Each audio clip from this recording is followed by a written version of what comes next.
our challenge with the currency is that as a country, do not export and repatriate enough dollar into the Ghanaian economy. We don't export enough and repatriate enough dollars into the Ghanaian economy. Very often, it has been when the fiscal policy managers go and borrow dollar as part of our financing program that you find that Ghana receives forex. That, in addition to a number of reasons that the Bank of Ghana has put out, have culminated in a situation where this year, because of the downgrades we have suffered, for which reason we cannot access the international capital markets, what is happening is that the inflow of forex is limited, and therefore the extraordinary demand by the stronger dollar and by the import pressures of our country, in addition to the repatriation of funds by investors, etc., as a result of what's happening globally, has led to a cedi that has depreciated pretty quickly.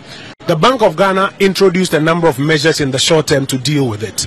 And on the back of that, in fact, I think this morning the president was briefed that the $750 million that we were expecting, now all the paperwork has been concluded and should be hitting our accounts perhaps maybe today or tomorrow. That was a brief that the president was given this morning. So if I were you and I was holding on to dollar, I'll be selling it by now, because there's a lot more dollar coming in from the 750 and then also from the cocoa syndicated loan of about 1.3. That comes together to about $2 billion hitting the Ghanaian economy in the very, very, very short run. And our expectation is that it would lead to a quick stabilization. But there's also a lot of work that the Bank of Ghana is been doing, supported by the broader economic policy managers, aimed at addressing the fundamental issue, which is ensuring that we export more, get the dollars back into the Ghanaian economy as against what we import. And we need to cut down on our import bill significantly.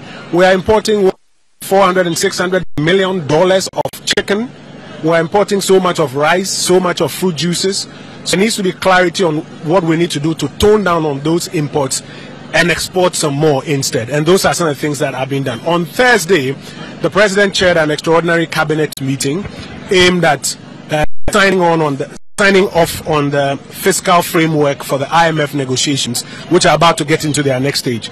And as the detail of the post-crisis economic program is laid before the country will realize that some of these elements I'm talking about find full expression in that program, even as the fiscal framework for the program has also been signed off.